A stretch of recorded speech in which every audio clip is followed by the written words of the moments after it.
Alhamdulillahi ala ihsanih wa syukru lahu ala taufiqihi wa amtinanih wa asyhadu an la ilaha illallah wahdahu la syarika lahu ta'ziman li sya'nih wa asyhadu anna Muhammadan abduhu wa rasuluhu da'ala ridwani Allahumma salli alaihi wa ala alihi wa ashabihi wa ikhwani. Hadirin hadirat yang dirahmati oleh Allah Subhanahu wa taala, pada kesempatan kali ini kita mulai pembahasan buku yang baru yaitu Riyadhus Shalihin karangan Imam Nawawi rahimahullahu taala. Tetapi saya tidak menyerahnya dari awal ya. Saya akan mulai dari bab nomor 28. Bab nomor 28 ya. Biar cepat habis. Karena bab yang satu saya sarah di tempat yang lain. Biar saya juga tambah ilmu. Nanti kalau kita sampai habis kita ulang lagi dari awal ya. Baik. Bab ke-28. Bab sitru auratil muslimin wa nahyi an isya'atiha li ghairi daruratin. Bab tentang menutup aurat kaum muslimin dan melarang untuk menyebarkannya kecuali kalau darurat. Aurat ada yang maknanya fisik, ada yang maknanya maknawi. Secara fisik maksudnya aurat ya. Sebagaimana ketahui kemaluan, kubul dan dubur ya. Laki-laki ya, seperti paha ya, di bawah pusar, dan wanita juga memiliki aurat ya. Maka tidak boleh kita sebarkan ya aurat mereka. Kalau kita melihat maka kita berusaha menundukkan pandangan, kita tutup auratnya ya. Dan juga makna aurat adalah yang maknawi, yaitu aibnya, kesalahannya ya. Oleh karenanya di antara doa yang hendaknya dibaca oleh seorang muslim setiap pagi dan setiap petang, Allahumma astur aurati, ya Allah tutuplah auratku. Yaitu tutuplah auratku secara fisik, yang sampai auratku terbuka, terlihat oleh banyak orang. Dan ini penting bagi para ibu-ibu, para wanita. Di zaman ini banyak sekali wanita auratnya terbuka. Maka berdoa, Allahumma astur aurati, ya Allah tutuplah auratku. Ya, demikian juga maknanya, ya Allah tutuplah aib-aibku. Jangan kau bongkar kesalahan-kesalahanku. Jangan sampai orang lain tahu tentang ya kekurangan-kekuranganku. Itu makna aurat. Bab ini judulnya bab satru aurat, bab menutup aurat. Artinya, maksudnya kalau kita melihat seorang sedang melakukan kesalahan, tatkala kalimat sitr menutup, artinya dia melakukan kesalahan tersebut secara sembunyi-sembunyi, diam-diam. Tidak dia pamerkan di hadapan khalayak, tidak dia umbar di hadapan khalayak ya. Maka kewajiban kita adalah menutup auratnya, jangan kita bongkar auratnya. Ya, kita boleh bongkar aurat seseorang atau aib seseorang atau kesalahan seseorang kalau karena darurat. Di antara nama-nama Allah adalah As-Sittir, As-Sittir, yang Maha menutup ya. Maha menutup aurat. Dalam hadis kata Nabi sallallahu alaihi wasallam, "Innallaha hayyun sittir, yuhibbul haya wa sitra, fa idza ightasala ahadukum falyastatir." Kata Nabi sallallahu alaihi wasallam, sesungguhnya Allah itu Maha pemalu dan Maha menutupi. Allah suka dengan sifat malu dan as-sitr, yaitu menutup diri, jangan sampai terlihat aurat. Maka jika salah seorang dari kalian mandi, hendaknya dia menutup diri, jangan sampai terbuka auratnya. Hadis riwayat Abu Dawud dengan sanad yang sahih, disahihkan oleh Syekh Albani. Ya, oleh karenanya boleh seorang menamakan anaknya dengan nama Abdus Sittir. Abdu As-Sittir, karena As-Sittir ya adalah Maha menutup. Ya, betapa banyak kita melakukan kesalahan-kesalahan, aib-aib, maksiat, dan Allah tidak bongkar. Karena Allah Maha menutup ya, aib-aib orang. Nah, kalau seorang terbongkar aibnya, menunjukkan dia sudah sering berulang-ulang biasanya. Sudah sering melakukannya berulang-ulang sehingga dibongkar oleh Allah Subhanahu wa taala. Pada asalnya Allah menutup aurat banyak orang. Tapi mereka sendiri yang ingin membongkar, mereka ingin sendiri memperlihatkan ya. Nah, ada orang menyebut juga sattar. Tetapi nama sattar ini tidak datang dalam hadis yang sahih. Meskipun maknanya sama dengan sitir, tetapi tidak ada hadis yang sahih yang menunjukkan nama Allah As-Sattar. Dan nama Allah harus tauqifi, yaitu harus berdasarkan dalil. Harus berdasarkan dalil. Jika kita melihat seorang melakukan maksiat, yang pertama kita lakukan bukan langsung menutupnya, tapi pertama kita lakukan, kita menegurnya. Nabi SAW mengatakan, "Man ra'a minkum munkaran falyughayyirhu bi yadihi, fa illam yastati' fa bi lisanihi, fa illam yastati' fa bi qalbihi, wa dzalika adhaful iman." Barang siapa yang melihat kemungkaran, maka hendaknya dia ya rubah dengan tangannya. Kalau dia tidak mampu maka dengan lisannya. Kalau tidak mau maka dia ingkari dengan hatinya, dan itu selama-lama iman. Jadi kalau kita saudara kita maksiat, segera kita datang tegur dia. Kita lihat dia sedang bersendirian misalnya. Kemudian dia memandang hal-hal yang haram, kita tegur, ya akhi, tidak boleh. Tegur langsung. Ya, tegur. Kalau kita tegur ternyata dia berubah, alhamdulillah. Kalau tidak berubah dan dia melakukannya diam-diam, maka kita tutup. Jangan kita ceritakan kepada orang lain. Makna sitar di sini jangan disalahpahami. Kalau kita orang melakukan maksiat, diam-diam saja, kita cuekin, enggak. Para ulama telah mengingatkan hal ini seperti Ibnu Hajar rahimahullah dan An-Nawawi rahimahullah taala, bahwasanya kalau kita melihat saudara kita melakukan maksiat, kita tegur kalau kita lihat langsung. Kalau dia berhenti, alhamdulillah. Kalau enggak berhenti, maka kita tidak perlu menyiarkannya, tidak perlu kita memberitahukan kepada orang lain, tapi kita tutup ya aurat dia, maksiat dia, agar kita menjaga kehormatannya. Kita bisa melanjutkan nasihat, alhamdulillah. Atau kita mendengar dia sudah melakukan maksiat, sudah terjadi maksiat tersebut, ya maka kita tutup, jangan kita sebarkan. Itu maksudnya as-sitar. Baik. Kita dilarang untuk mencari-cari kesalahan orang lain, mencari-cari aib orang lain, ya dengan sengaja. Ini tidak boleh. Dan Nabi telah mengingatkan akan hal ini. Kata Nabi SAW, ya ma'asyara man amana bilisanihi walam yadkhulil imanu qalbahu. Wahai orang-orang yang beriman dengan lisannya, tetapi imannya belum masuk ke dalam hatinya. La taktabul muslimin, janganlah kalian menggibah kaum muslimin. Wala tattaba'u auratihim, dan jangan kalian mencari-cari kesalahan kaum muslimin, aib-aibnya dicari-cari. Diperiksa akun-akunnya, dicari-cari dengan sengaja. Mencari-cari aib kaum muslimin, tajassus, tahassus. Ya, tajassus itu mencari kesalahan dengan melihat, tahassus dengan mendengar-dengar. Gimana kabarnya si fulan? Bagaimana? Apalagi yang dia lakukan? Ini namanya mencari-cari kesalahan kaum muslimin. Kata Nabi SAW, fa innahu man yattabi aurata akhihi yattabi Allah auratahu. Barang siapa yang mencari-cari aurat saudaranya, Allah akan mencari-cari kesalahannya. Dan barang siapa kesalahan dicari oleh Allah, yafdahu walau kana fi baiti, maka Allah akan bongkar aibnya meskipun dia di rumahnya. Allah akan bongkar aibnya. Jadi kita enggak boleh cari-cari kesalahan saudara kita. Tapi kalau kesalahan sudah di depan mata, maka tadi yang pertama kita nasihati. Kita ingin kita enggak lihat kesalahan orang. Kita ingin kita enggak dengar kesalahan orang. Hati ini lebih bersih kalau kita enggak tahu kesalahan orang. Tidak banyak yang kita pikirkan kalau kita tidak lihat kesalahan orang lain. Terutama kesalahan saudara kita. Ya, tapi kalau kita sudah lihat, kita tegur. Kalau kita sudah tegur dan dia berhenti, alhamdulillah. Kalau tidak berhenti, maka kita tutup aibnya. Jangan kita sebarkan. Jangan kita ceritakan kepada orang lain. Itu maksud dari bab ini. Kecuali darurat. Kecuali darurat, kata Imam Nawawi rahimahullah ta'ala. Contoh, kita tahu ada seorang kalau berjualan selalu berbohong, melakukan gish, sehingga banyak orang yang dibohongi oleh dia tatkala dia berjualan. Kita lihat, kita tahu dia ini penipu, maka kita datang ke dia, kita tegur dia, ya akhi enggak boleh begini.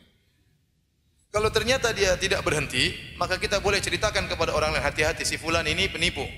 Jangan beli barang sama dia. Enggak apa-apa. Ini tidak mengapa, kata para ulama, karena ini berkaitan dengan kemaslahatan umum. Jangan sampai orang satu demi satu terpedaya. Karena kalau seorang sudah terkenal suka melakukan penipuan, kita ingatkan hati-hati, jangan bermuamalah sama si fulan, karena dia suka sering menipu. Tidak apa-apa. Tapi pertama kita nasihati dia dulu. Kalau dia tidak mau terima, baru kita ingatkan kepada kaum muslimin. Demikian juga Al-Imam Nawawi rahimahullahu ta'ala menyebutkan beberapa kesalahan yang harus diungkapkan. Kalau kita tahu, kita ungkapkan. Contoh kata beliau, orang-orang yang memegang amanah, seperti orang-orang yang memegang amanah anak yatim, mengatur harta anak yatim misalnya, yang mengurus wakaf misalnya, DKM masjid misalnya. Kalau ternyata kita tahu mereka ini tidak amanah, menggunakan harta umat sembarangan, maka kita ingatkan, kita datang nasihati. Kalau dia tidak berhenti, kita ingatkan masyarakat, jangan percaya sama orang ini, karena dia mengelola uang umat dan dia ternyata tidak mengelolanya dengan baik, dia tidak amanah, dia untuk kepentingan pribadi misalnya. Maka kata Imam Nawawi, bahkan wajib untuk diberitahukan kepada umat. Kenapa? Karena kalau kita biarkan, dia semakin menjadi-jadi. Dia semakin menjadi-jadi. Maka Tidak semua maksiat kita tutupi, ada sebagian maksiat yang harus kita bongkar. Baik, ada beberapa dalil yang disebutkan oleh Al-Imam Nawawi rahimahullah dalam kitabnya Riyadhus Shalihin tentang hal ini. Yang pertama, firman Allah dalam surat An-Nur ayat 19, "Innal ladzina yuhibbuna an tashi'al fahishatu fil ladzina amanu lahum adzabun alimun fid dunya wal akhirah." Sungguhnya orang-orang yang suka al-fahisyah, perbuatan keji tersebar di kalangan orang-orang beriman, maka bagi mereka azab yang pedih di dunia maupun di akhirat. Ini Allah mencela orang-orang yang ingin keburukan, fahisyah, kekejian tersebar di kaum muslimin. Dan ayat ini turun tentang orang-orang munafik yang menuduh Aisyah radhiyallahu taala anha berzina dalam kisah yang ma'ruf dengan haditsatul ifk, kisah kedustaan. Kedustaan yang dibuat oleh orang-orang munafik sehingga mereka menuduh Aisyah berzina. Ini diriwayatkan oleh Imam Bukhari dan yang lain dalam sahih mereka. Intinya kisahnya yaitu Aisyah radhiyallahu anha suatu hari bersafar bersama Nabi sallallahu alaihi wasallam, kemudian di malam hari dia minta izin kepada Nabi untuk buang hajat, kemudian dia pun pergi buang hajat. Setelah itu dia balik, ternyata kalungnya hilang, maka dia balik lagi mencari kalungnya tersebut. Nah, para sahabat yang bertugas membangkat keranda Aisyah radhiyallahu anha menyangka Aisyah sudah kembali, maka akhirnya datang waktu untuk meninggalkan tempat singgah tersebut, maka berangkatlah mereka semuanya. Ternyata Aisyah belum balik dari mencari kalungnya yang hilang, dan Nabi tidak tahu ilmu gaib, Nabi tidak tahu istrinya belum pulang. Akhirnya berangkatlah para sahabat meninggalkan tempat tersebut bersama Nabi SAW. Aisyah pas balik ke tempat tersebut, rombongan sudah tidak ada. Dan di antara cerdasnya Aisyah, dia berhenti tempat terakhir dia ketemu dengan rombongan. Dia berharap ada sahabat yang akan balik mencari dia, atau Nabi akan menyuruh sahabat mencari dia. Tetapi Nabi tidak tahu, rombongan sampai ke Madinah, Nabi menyangka Aisyah berada dalam apa? Keranda tersebut. Yang diletakkan haudaj itu semacam keranda yang diletakkan di atas onta. Akhirnya ada seorang sahabat bernama Sofwan bin Al-Mu'attal As-Sulami radhiyallahu ta'ala anhu. Beliau ini orang yang kalau sudah tidur berat untuk bangun, ya. Sudah tidur berat untuk bangun, terkadang bangunnya bersama teriknya matahari baru dia terbangun. Dan dia ditugaskan untuk berjalan di belakang mencari-cari siapa tahu ada barang-barang yang ketinggalan dari rombongan kaum muslimin.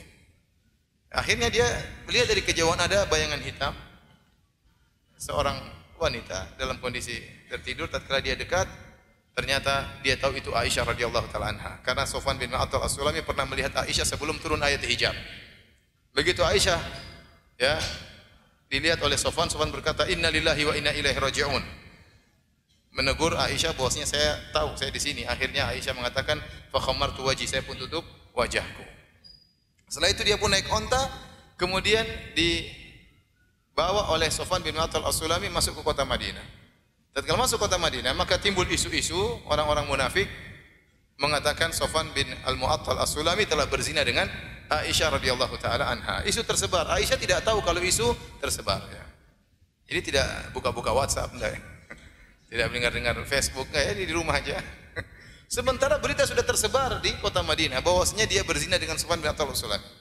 Aisyah tidak tahu sama sekali kalau dia jadi bahan tuduhan, bahan gunjingan, bahan ngerumpian masyarakat. Dia tidak tahu. Yang menyebarkan orang-orang munafik. Hanya saja ada satu keraguan yang dirasakan oleh Aisyah setiap Nabi kalau masuk ke dalam rumah ketemu Aisyah, Nabi cuma mengatakan kaifatikum, bagaimana kabarmu. Ini tidak biasa. Biasanya Nabi SAW kalau ketemu istrinya, Nabi mencumbuinya, menciumnya, ya. Tapi ini tidak. Tapi Aisyah tidak ragu, ya. Dia tidak curiga kalau ada sesuatu. Cuma dia kok begini perubahan sikap Nabi SAW. Sampai akhirnya, ya, kisahnya panjang. Intinya akhirnya dia pun tahu bahwasanya telah terjadi fitnah, orang-orang menuduh dia berzina, ya. Dan ternyata kabar tersebut digembar-gemborkan oleh Abdullah bin Ubay bin Salul, ya. Walladzi tawalla kibrahu minhum, ya, kata Allah, dan orang yang memegang perkara ini, ya, yang menyebarkan berita ini yaitu Abdullah bin Ubay bin Salul. Begitu gencarnya, ya, isu ini sampai-sampai ada 3 sahabat yang ikut-ikutan menyebarkan isu tersebut. Yang pertama adalah Mistah bin Utsatha, dan dia adalah ibnu Khalad Abi Bakar. Dia itu sepupunya Abu Bakar, punya Abu Bakar. Kemudian yang kedua Hasan bin Thabit, penyairnya Nabi sallallahu alaihi wasallam. Yang ketiga Hamnah bintu Jahsyin, saudarinya Zainab binti Jahsyin. Zainab binti Jahsyin istri Nabi sallallahu alaihi wasallam, ya. Dan Zainab binti Jahsyin harusnya cemburu kepada Aisyah, namun dia tidak cemburu. Yang cemburu justru saudarinya Hamnah binti Jahsyin. Akhirnya tiga sahabat ini terjebak dengan perangkap orang-orang munafik, akhirnya ikut menuduh Aisyah sebagai pezina. Sampai akhirnya turun ayat sekitar 15 ayat membela Aisyah radhiyallahu taala anha bahwasanya Aisyah tidak berzina. Maka akhirnya Nabi menegakkan hukum dera kepada tiga orang ini, dicambuk karena tuduhan menuduh orang-orang yang baik-baik tanpa dalil. Maka tiga sahabat ini dicambuk. Hasan bin Thabit dicambuk, Hamnah binti Jahsyin dicambuk, kemudian Mistah dicambuk. Tiga-tiganya adalah sahabat yang mulia, tetapi mereka terjebak dengan berita yang disebarkan, isu yang disebarkan oleh orang munafik. Adapun orang munafik tidak dicambuk. Kenapa tidak dicambuk? Ada dua pendapat. Ada yang mengatakan mereka tidak pantas untuk disucikan karena mereka kotor, ya. Cambukan itu untuk membersihkan dosa-dosa. Orang munafik ngapain dicambuk? Enggak ada faedahnya. Mereka fid darkil asfali minan nar. Innal munafiqina fid darkil asfali minan nar. Sungguhnya orang munafik di neraka jahanam yang paling bawah. Kata para ulama, nerakanya orang munafik lebih bawah daripada nerakanya Yahudi, daripada nerakanya Nasara. Karena mereka mengumpulkan antara kekafiran dan penipuan. KTP-nya Islam tapi hatinya najis, ya. Itulah orang-orang munafik. Yang kedua dikatakan bahwasanya kenapa mereka tidak dicambuk, karena orang munafik waktu menyebarkan isu, mereka pintar, mereka mengatakan katanya, dengar-dengar gitu. Mereka tidak langsung menjazm memastikan Aisyah berzina, tidak, tapi mereka dengan kata-kata yang hanya provokasi, katanya sih, dengar-dengar sih. Yang lain terbawa akhirnya menuduh sehingga dicambuk oleh Nabi sallallahu alaihi wasallam. Intinya turunlah di antara ayat-ayat yang membela Aisyah. Allah berfirman, innal ladzina yuhibbuna an tashi al-fahishatu fil ladzina amanu lahum adzabun alimun fid dunya wal akhirah. Sungguhnya orang-orang yang menyukai tersebar keburukan di antara kaum mukminin, ya, bagi mereka adab yang pedih dunia dan akhirat. Itu orang munafik. Orang munafik. Dan ayat ini meskipun turun tentang orang-orang munafik, tetapi para ulama mengatakan ayatnya umum, mencakup siapa saja yang suka tersebarnya keburukan. Ingin keburukan tersebar di kaum muslimin, ingin aib-aib kaum muslimin terbongkar, ya. Ingin keburukan-keburukan tersebar di mana-mana. Oleh karena Syekh Utsaimin rahimahullah tatkala menyampaikan ayat ini, beliau mengatakan di antaranya orang-orang yang menyebarkan, ya, misalnya majalah-majalah porno, misalnya klip-klip porno, misalnya akun-akun yang menyebarkan hal-hal yang buruk seperti ini, sampah yang dilihat oleh banyak orang, ya, merusak generasi muda, merusak keluarga dan yang lainnya. Ini yang menyebarkan dan mendukung penyebaran termasuk dalam ayat ini. Dia mampu untuk menghalangi, tapi dia tidak menghalangi misalnya. Dia biarkan saja, ya. Maka ini ingin tersebar kerusakan di kaum muslimin. Taib, demikian juga kata Syekh Utsaimin rahimahullahu taala, selain ingin menyebarkan keburukan di masyarakat kaum muslimin, juga termasuk ingin menyebarkan keburukan pada seorang kaum muslimin. Seperti sebab nuzul ayat ini, yaitu orang-orang munafik ingin tersebar keburukan tentang Aisyah radhiyallahu taala anha. Maka jangan seorang ingin sengaja menjatuhkan citra seorang muslim dengan sengaja berusaha menyebarkan segala aib-aibnya, segala keburukan-keburukannya tanpa ada dalil yang menghalalkan hal tersebut. Karena hukum asal kita adalah sitar, hukum asal kita menutup aib orang lain kecuali ada dalil yang mengharuskan kita untuk menyebarkan aib tersebut. Ya. Hukum asalnya kita menutup aib orang lain. Kalau kita punya dalil untuk menghalalkan kita menyebarkan aibnya, maka silahkan.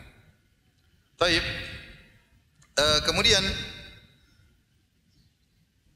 Al-Imam Nawawi rahimahullah ta'ala menyebutkan beberapa dalil tentang pentingnya menutup aib orang lain.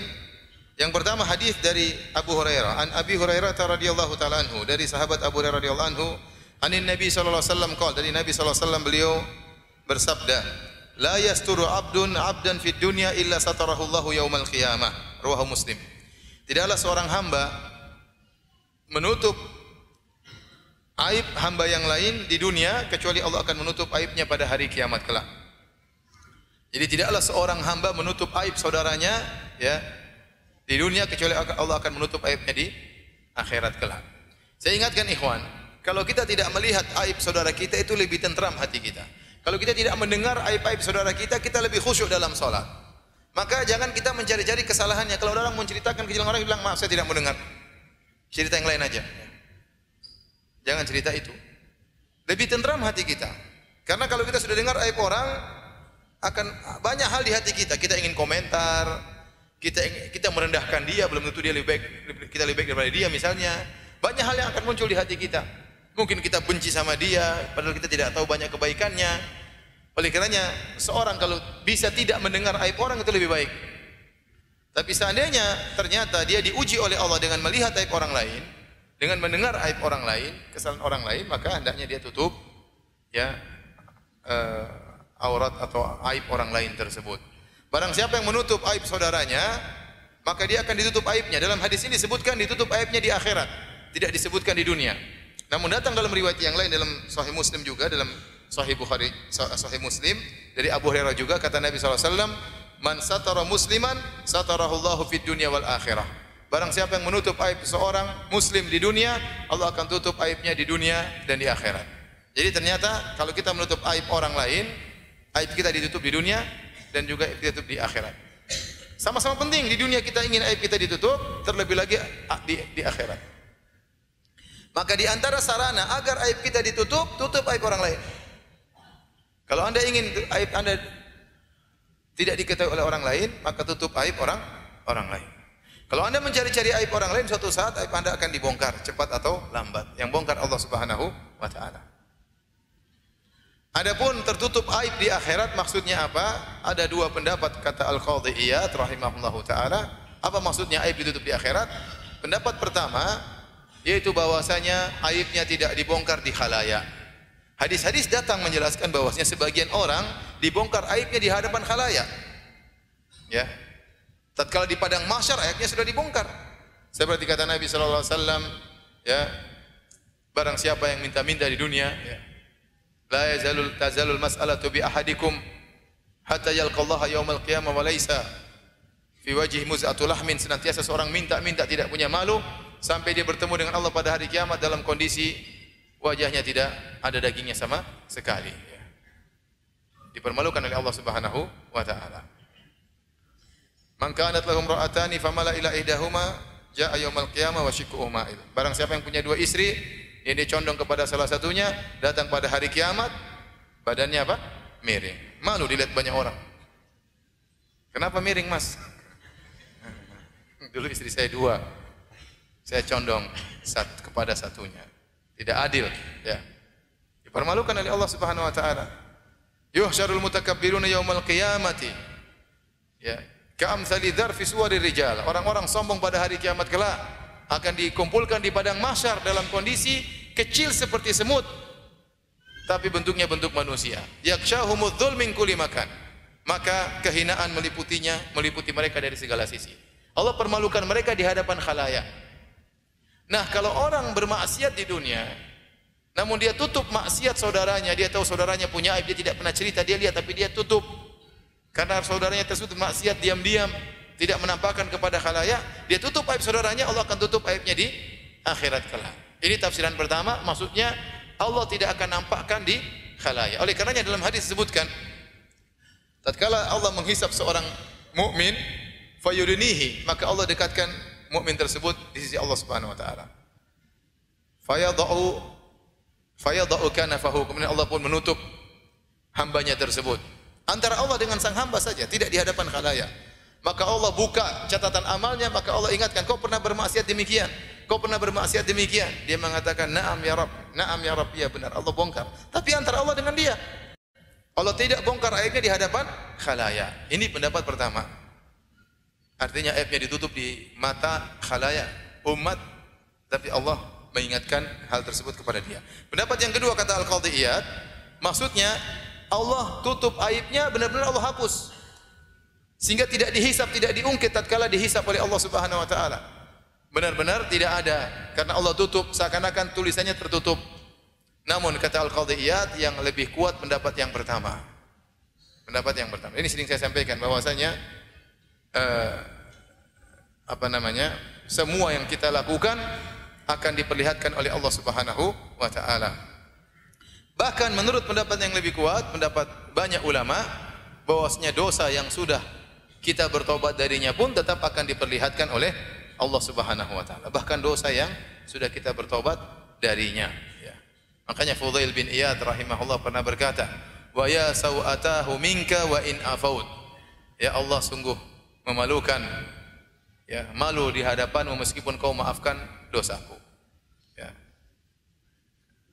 Tapi paling tidak, kalau Allah kita menutup aib orang lain, Allah akan tutup aib kita di hadapan khalayak. Malu kalau kita dibongkar aibnya.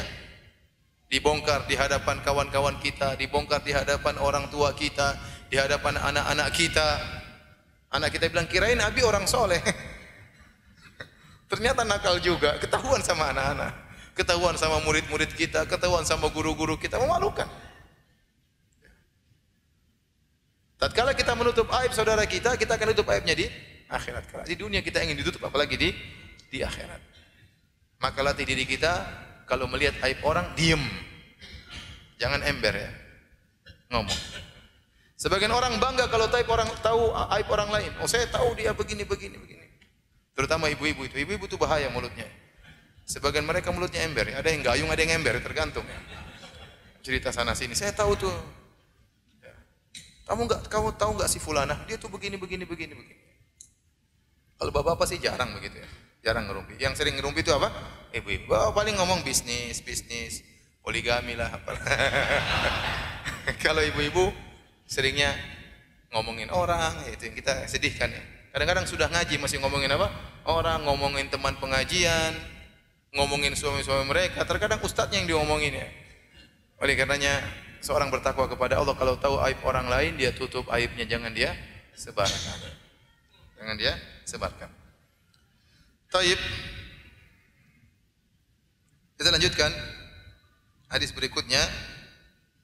Sama dari Abu Hurairah radhiyallahu anhu. Ini hadis semua dari Abu Hurairah radhiyallahu anhu. Qala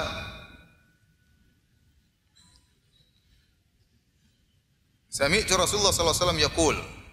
Aku mendengar Rasulullah SAW bersabda, "Kullu ummati mu'afan illal mujahirin." Seluruh umatku selamat. Dalam al-afiyah, al-afiyah artinya selamat. Sebagian orang salah menerjemahkan hadis ini dengan menerjemahkan seluruh umatku dimaafkan. Enggak, itu dimaafkan itu konsekuensi dari selamat, tetapi makna secara bahasa mu'afan itu selamat, bukan dimaafkan. Nabi tidak mengatakan kullu ummati ma'fuun, tidak. Dia mengatakan kullu ummati mu'afan dari al-afiyah.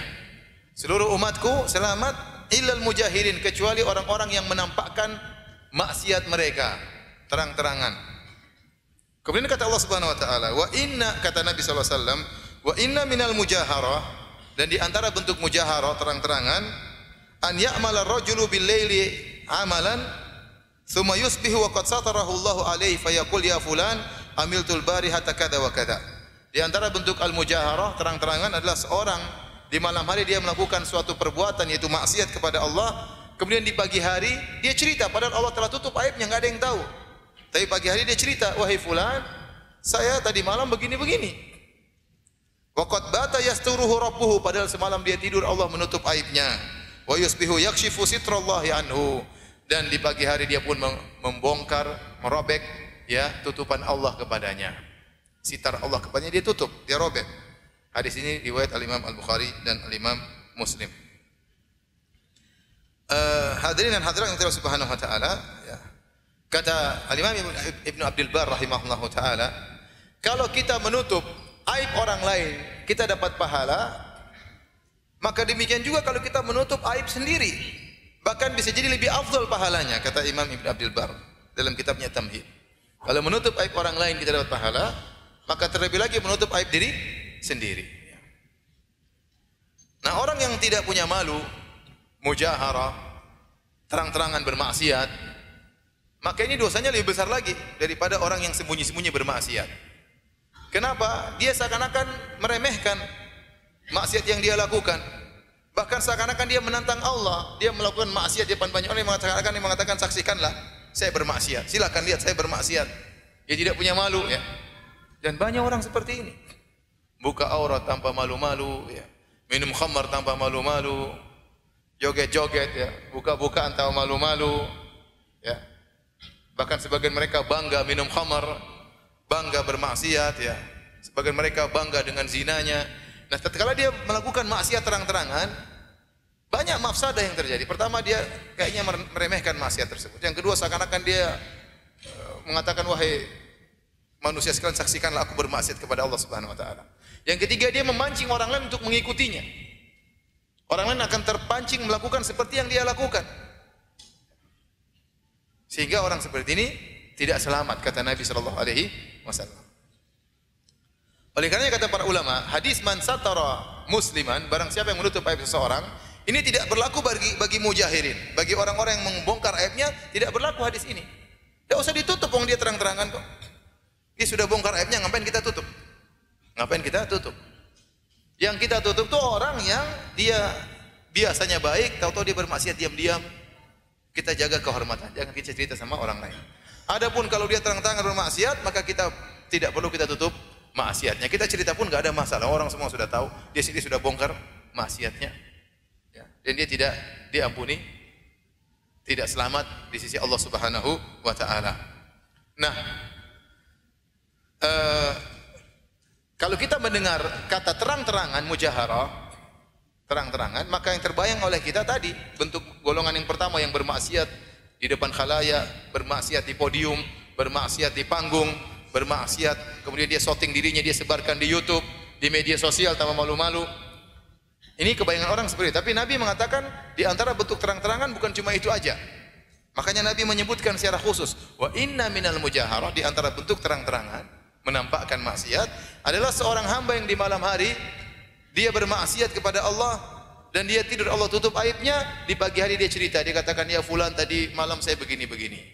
Maka orang ini juga tidak selamat, ya.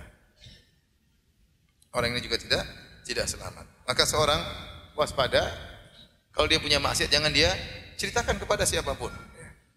Saya kemarin ditanya, hari Rabu, tanya, Ustadz, ada teman saya tanya sama saya, apakah ente pernah nonton film porno? Jangan dijawab, marahin dia. Kenapa tanyanya seperti ini? Kalau saya tidak pernah menonton, tidak pantas ente bertanya. Kalau saya pun pernah nonton, saya tidak boleh cerita. Ini mancing dosa. Allah sudah tutup aib, kemudian dia cerita kepada orang lain. Oleh karenanya kalau dia cerita kepada orang lain, maka dia tidak selamat di sisi Allah Subhanahu wa taala.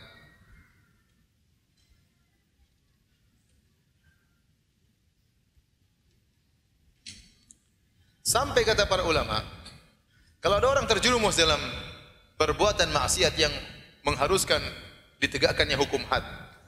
Contoh dia berzina, dia harus ditegakkan hukum had, ya. Atau contoh dia mencuri misalnya, harus ditegakkan hukum had. Atau minum khamar akan didera. Apakah dia wajib melaporkan kepada imam penguasa agar dia dihukum? Jawabannya tidak. Jawabannya tidak. Bahkan sebagian ulama mengatakan wajib bagi dia untuk menutup aibnya, jangan dia cerita. Berdasarkan hadis ini, wa inna minal mujaharah, kata Nabi, di antara bentuk terang-terangan adalah dia bermaksiat di malam hari, Allah tutup, besoknya dia cerita. Makanya kalau dia bermaksiat tidak perlu dicerita kepada orang, tidak perlu lapor kepada imam, tidak perlu. Kecuali kata para ulama dia takut dia tidak berhenti. Dia takut dia akan terus demikian dan dia takut meninggal dalam kondisi bermaksiat, maka tidak mengapa dia lapor berdasarkan hadis-hadis yang sahih. Sebagian sahabat datang melapor, ya Rasulullah saya berzina, maka ditegakkan hukum had. Tapi asalnya tidak harus. Bahkan sebaiknya tutup, hukum asalnya menutup. Tapi ada orang datang kepada saya, Ustaz, kalau kita pernah berzina Ustaz, gimana caranya kita ditegakkan hukum had? Lapor kepada siapa? Kamu pergi ke Saudi, lapor sana kepada Saudi. Sudah, Allah sudah tutup aibmu, enggak usah. Ya sudah. Alhamdulillah, bertobat kepada Allah. Allah Maha Pengampun lagi Maha Penyayang, ya. Enggak usah cerita kepada orang lain, ya. Maka saya sering ingatkan kalau ada yang bertanya tentang masa lalunya, kalau bisa dia tidak menyebut dirinya, dia mengatakan, Ustaz, bagaimana hukumnya kalau ada seseorang begini? Dia bilang, Ustaz, saya pernah berzina, Ustaz. Jangan. Itu aib, hendaknya dia tutup aib tersebut, jangan sampai orang tahu. Taib. Hadis berikutnya dari Abu Hurairah radhiyallahu anhu Nabi sallallahu alaihi wasallam qaal, kata Nabi sallallahu alaihi wasallam, "Idza zanatil amatu fatabayyana zinaha." Jika budak wanita berzina dan jelas dia telah berzina, falyajlidha al-hadda, maka deralah dia. Wala yutharrib 'alaiha, dan jangan mencaci maki dia, cukup didera. Thumma in zanati tsaniyata falyajlidha al-hadda wala yutharrib 'alaiha. Kalau ternyata budak wanita tersebut berzina kedua kali, maka deralah dia dan jangan mencaci maki dia.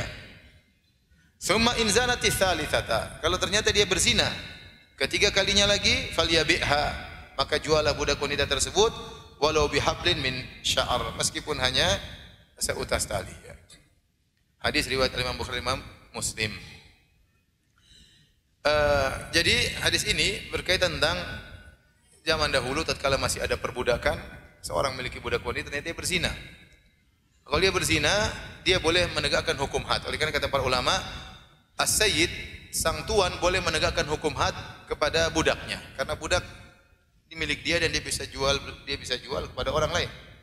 Tetapi selain itu, maka tidak boleh seorang menegakkan hukum had kepada orang lain. Yang berhak menegakkan hukum had cuma pemerintah. Ya. Jangan dia ketemu tukang sihir kemudian dia penggal di situ, jangan. Ya. Dia laporkan kepada penguasa misalnya.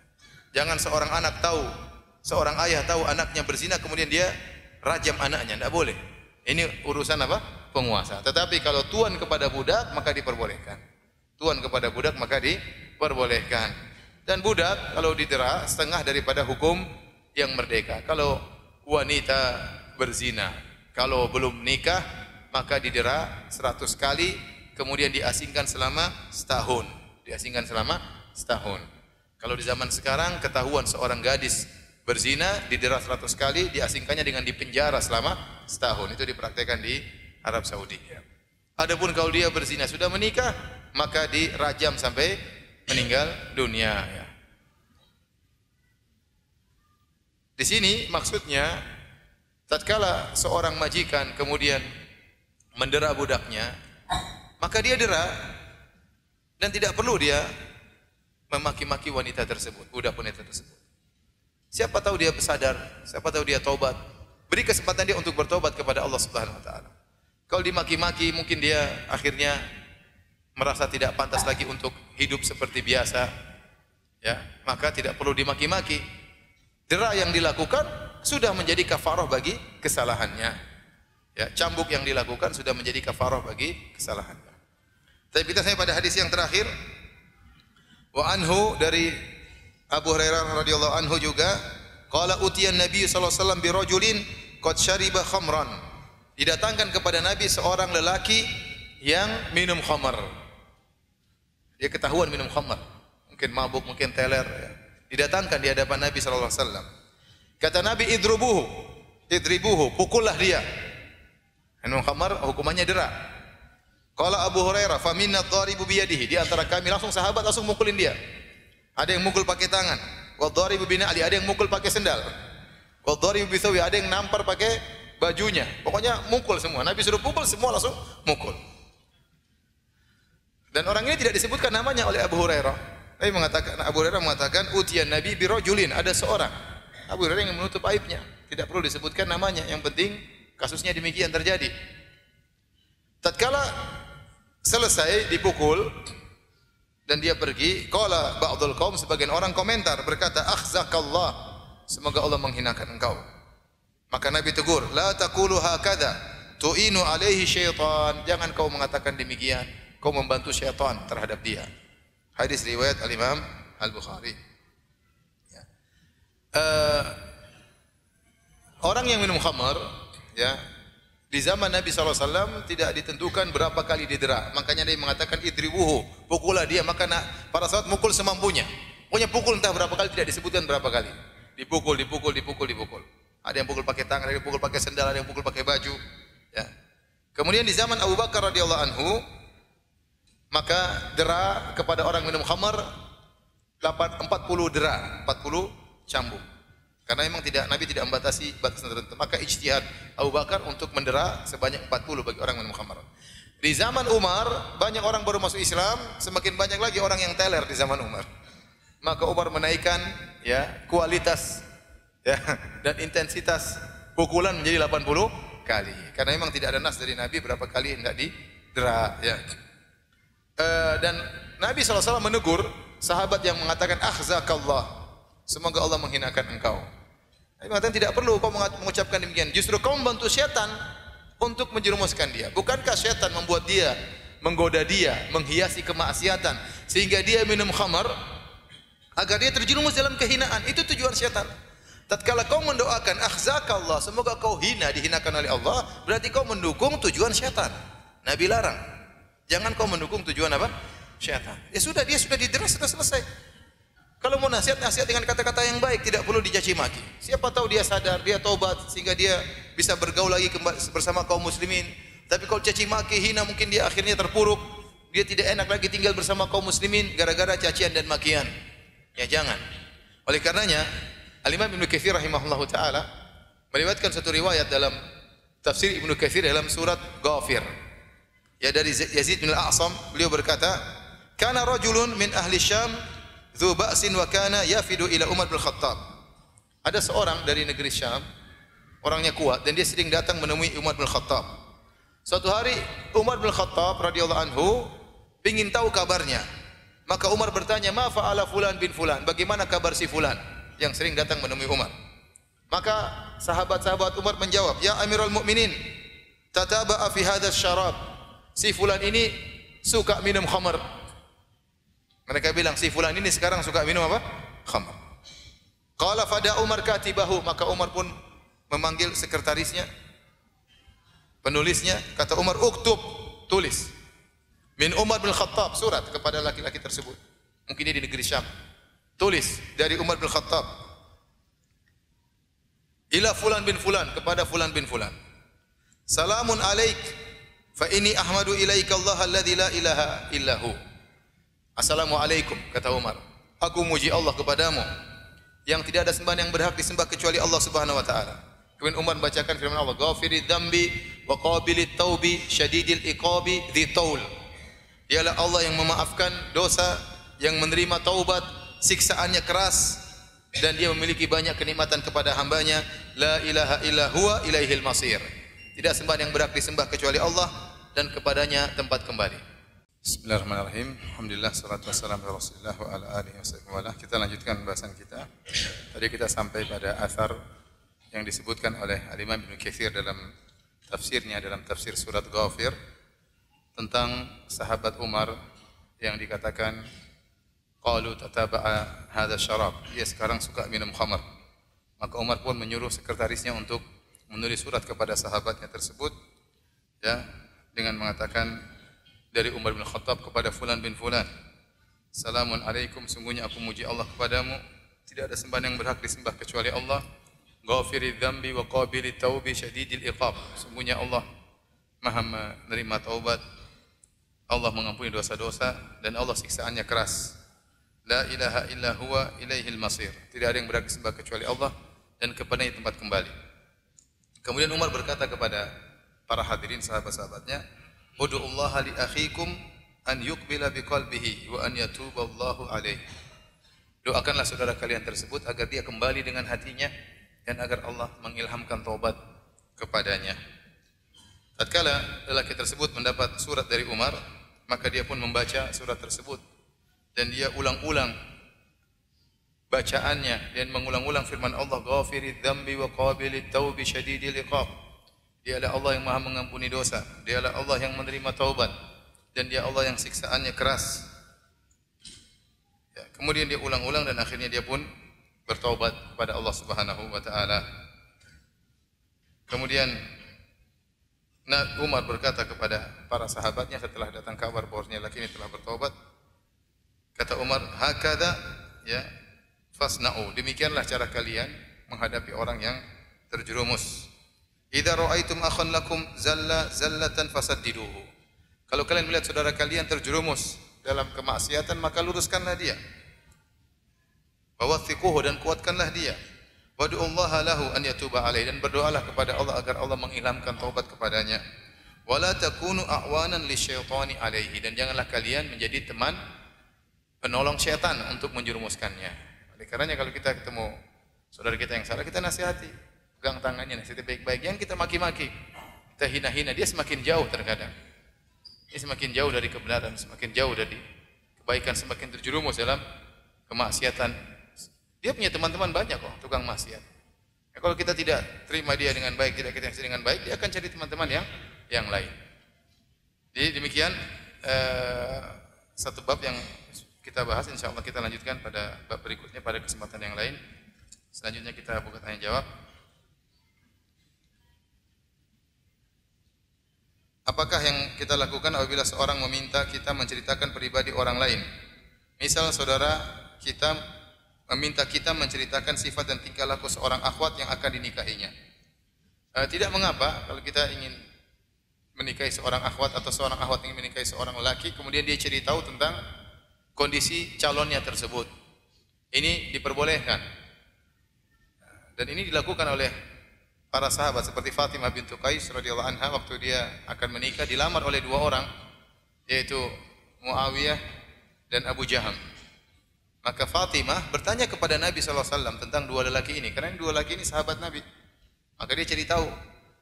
Maka dia bertanya kepada Nabi sallallahu alaihi wasallam, Nabi mengatakan, "Wa amma Muawiyah fasu'lukun la malalahu." Adapun Muawiyah tidak punya duit, tidak punya harta. Wa amma Abu Jaham fadarrabun linisa. Adapun Abu Jaham keras sama istrinya, suka mukul apa? Istrinya. Ingkahi Usamah, nikahlah Usamah dengan Usamah bin Zaid. Di sini Nabi sallallahu alaihi wasallam menceritakan aib Muawiyah dan aib siapa? Abu Jaham. Karena ada maslahat. Tapi Nabi tidak umbar ke semua orang. Nabi cuma umbar kepada orang ini karena dia perlu tahu. Karena dia perlu tahu. Maka tidak mengapa kalau ada orang bertanya kepada kita tentang seorang, kita jelaskan dengan dia bilang, ya Ustaz, bagaimana dengan si fulan? Fulan kan murid Ustaz. Dia ngelamar putri saya. Bagaimana menurut Ustaz tentang si fulan? Maka kita benar-benar nasihati dia dengan baik. Faidan apa namanya? Intan sahalak fansahu. Ya. Faidastan sahalak fansahu. Kalau seorang minta nasihat kepadamu, maka nasihatilah. Ya. Nasihati dengan benar-benar seakan-akan putri kita yang akan menikah. Kita jelaskan dengan baik-baik. Si fulan begini-begini, kebaikannya ini, kekurangannya begini, tidak apa-apa. Dan ini di antara hal yang diperbolehkan, meskipun kita bongkar aibnya. Ini di antara ghibah yang diperbolehkan, di antara bongkar aib yang diperbolehkan.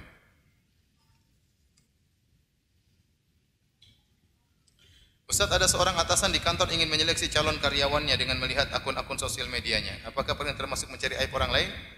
Saya rasa tidak mengapa kalau memang dia merasa perlu untuk melihat pribadi pegawainya tersebut tanpa dia beberkan kepada orang lain. Tidak apa dia melihat karena ini kepentingan dia, ya, bagaimana pergaulannya, ini demi perusahaan dia, demi proses pekerjaannya, maka tidak mengapa dia ingin tahu tentang calon pegawainya tersebut tanpa harus mengumbar aib pegawainya tersebut kepada orang lain. Jika ada seorang yang bersin tapi setelah itu beliau tidak mengucapkan alhamdulillah, apakah kita tetap harus mengucapkan yarhamukallah? Enggak. Enggak usah ya. Nabi pernah ada orang bersin di sampingnya mengucapkan alhamdulillah, Nabi mengatakan yarhamukallah. Yang satu tidak mengucapkan alhamdulillah, Nabi tidak mengucapkan yarhamukallah kepadanya. Tapi kalau ada orang bersin lupa mengucapkan alhamdulillah, kita bilang, ingatkan dia, ya akhi ente bersin. Sudah bilang alhamdulillah belum? Enggak apa-apa kita tegur. Kalau dia bilang alhamdulillah, kita bilang yarhamukallah. Apa kita tetap menutup aib orang munafik? Tidak masalah aib ini. Jadi Nabi mengatakan man satara musliman, barang saya menutup aib seorang muslim. Nabi menamakan muslim. Berarti mafhum mukhalafahnya selain muslim tidak mengapa. Ini sama dengan ghibah. Kata Nabi waktu ditanya, Nabi menjelaskan apa itu ghibah. Kata Nabi, dzikruka akhaka bima yakra. Engkau menyebutkan tentang saudaramu, maksudnya sesama muslim tentang apa yang dia tidak sukai. Oleh karenanya tidak sama antara seorang muslim dengan seorang kafir atau non muslim, tidak sama. Afanajal muslimina kal mujrimin, apakah orang muslim sama dengan selain muslim? Tidak sama. Oleh karenanya ghibah muslim yang lain dosa besar, tidak boleh, membongkar aib orang lain juga tidak boleh. Tetapi kalau orang kafir tidak mengapa. Tidak sama hukumnya dengan seorang muslim. Tetapi kalau kita tidak ada keperluan untuk membongkar aibnya, ngapain kita bongkar? Jangan kurang pekerjaan ya. Kita juga dituntut berakhlak mulia terhadap orang non muslim, terhadap orang kafir. Tapi kalau ada keperluan nggak ada masalah, nggak ada masalah. Sama ini, bagaimana bila kita membuka aib pribadi orang kafir yang bermaksiat diam-diam? Apakah berlaku seperti muslim? Jawabannya tidak sama. Kafir tidak sama dengan muslim. Sama, apa boleh kita membuat akun palsu atau abal-abal untuk memata-matai perempuan yang sering mengganggu suami orang? Kalau memang anti curiga bahwasanya fulana mengganggu suami anti, maka anti buka akun ya. Tidak perlu bikin akun abal-abal ya. Akun dengan nama kunyah boleh, siapa, tidak perlu dusta meskipun di Facebook ya. Untuk mengecek ya, benar atau tidak atau yang lainnya. Kalau memang ada perlu, kalau enggak perlu maka tidak usah.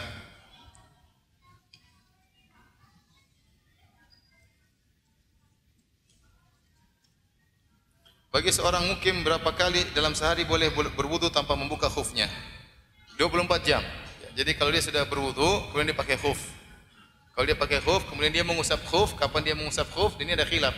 Apakah dihitung jamnya sejak dia mengusap khuf atau dihitung jamnya sejak dia batal? Intinya lebih hati-hati kalau dia sudah pakai khuf, kemudian misalnya dia batal, dia pakai khuf misalnya jam 8 pagi, dia sudah berwudu, dia pakai khuf. Kemudian jam 10 dia batal. Ada yang berpendapat dari jam 10 itulah mulai dihitung. Jadi dia boleh pakai khuf terus sampai jam 10 besok, 24 jam. Ada yang mengatakan kalau dia batal jam 10, kemudian dia baru mengusap khuf tatkala salat duhur jam setengah 1 atau jam 12 siang, dia baru berwudu kemudian dia usap khuf, sejak itulah pertama kali dia usap, dia hitung berjalan waktu. Berarti dia boleh pakai khuf sampai jam 12 besok hari. Ini pendapat yang dipilih oleh sebagian ulama. Saya juga lebih condong pada pendapat ini, yaitu kalau seorang sudah berwudu kemudian dia pakai khuf, ya, dia mukim. Mukim kan dibolehkan mengusap khuf selama sehari. Kalau musafir 3 hari. Maka dia boleh pakai khuf terus. Ya. Nanti begitu dia batal dan dia pertama kali mengusap khufnya, misalnya dia ingin sholat duha jam 10, dia berwudu, dia usap khufnya, maka dia boleh mengusap khuf terus sampai jam 10 besok hari. Begitu.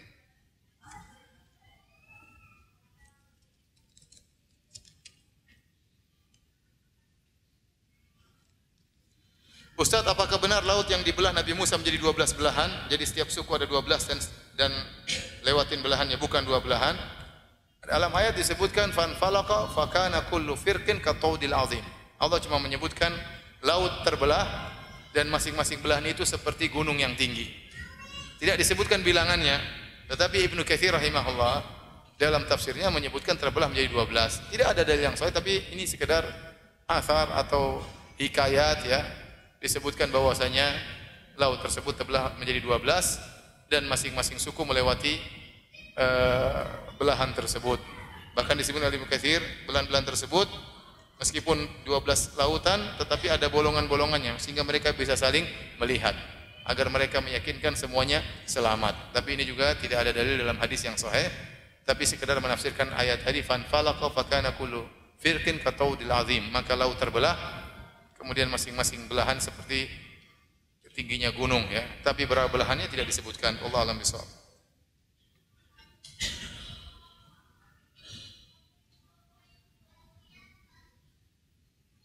Apakah orang yang bekerja di salah satu perusahaan televisi yang biasa membuka aib orang walaupun dia sebagai OB termasuk tolong menolong dalam bongkar aib seorang?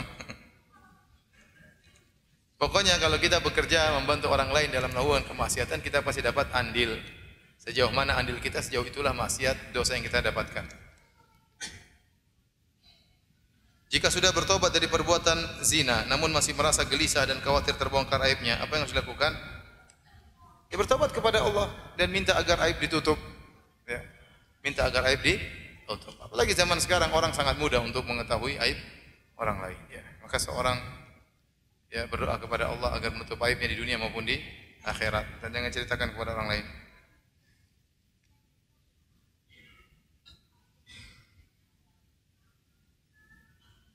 Ustaz, ada beberapa hal yang membuat sholat menjadi tidak nyaman seperti jamaah belakangnya ketika sujud sampai menempel kaki jamaah depan, terlalu memaksakan masuk dalam satu saf, sehingga bukan bahu bertemu dengan bahu, tapi malah bahu bertemu dengan punggung. Hingga sikap duduk tasyahud akhir menjadi iftiras karena sempitnya posisi. Mohon tanggapannya. Nabi berkata, linu bi aidi ikhwanikum, lembutlah terhadap tangan saudara kalian ya. Kita juga jangan maksa kalau kalau lagi sholat jangan maksakan sehingga mengganggu orang ya. Seperti saf sudah tinggal sedikit, terus dia gemuk, dia masuk begini, gimana mas? Itu sering terjadi kalau kita di Masjid Nabawi, orang rebutan saf di depan, dia udah gemuk, dia masuk. Iya, tapi space cuma tinggal segini, akhirnya masuk paksa, semuanya susah akhirnya. Ya. Dan kalau memang ada ruang, kita pun jangan buka kaki terlalu lebar, kita berikan space buat orang lain. Karena saf semakin rapat, teratur, semakin besar pahalanya. Ya, saf semakin teratur, semakin besar pahalanya. Namun kalau kadang-kadang ya kita pengertian, kadang-kadang masjid sempit, kemudian jamaah sudah sangat full, ya udah kita pengertian, kita tidak bisa duduk tawarruk tatkala tasyahud terakhir, hanya iftiras. Sesekali kondisi tertentu ya kita pengertian. Apalagi seperti orang lagi tawaf di Ka'bah tiba-tiba qomat, ya udah mereka sudah sholat, ada yang sujud sampai ke lantai, ada yang sujud di pantat orang, ada yang sujud di ya bagaimana lagi ya. Tapi kita jangan biasakan demikian. Tapi dalam kondisi tertentu kita memahamilah, kita sabar demi saudara-saudara kita sama kaum muslimin, yang penting semuanya bisa sama-sama sholat. Tapi kalau hari-hari biasa jangan kita paksakan. Kalau memang sudah saf sudah padat, kita mundur di belakang, bikin saf baru, jangan maksakan untuk saf pertama sehingga menyempitkan, menyusahkan banyak orang. Tapi demikian saja kajian kita, kurang lebihnya saya mohon maaf. Subhanakallah bihamdik, asyhadu an la ilaha illa anta, astagfirullahaladzim. Assalamualaikum warahmatullahi wabarakatuh.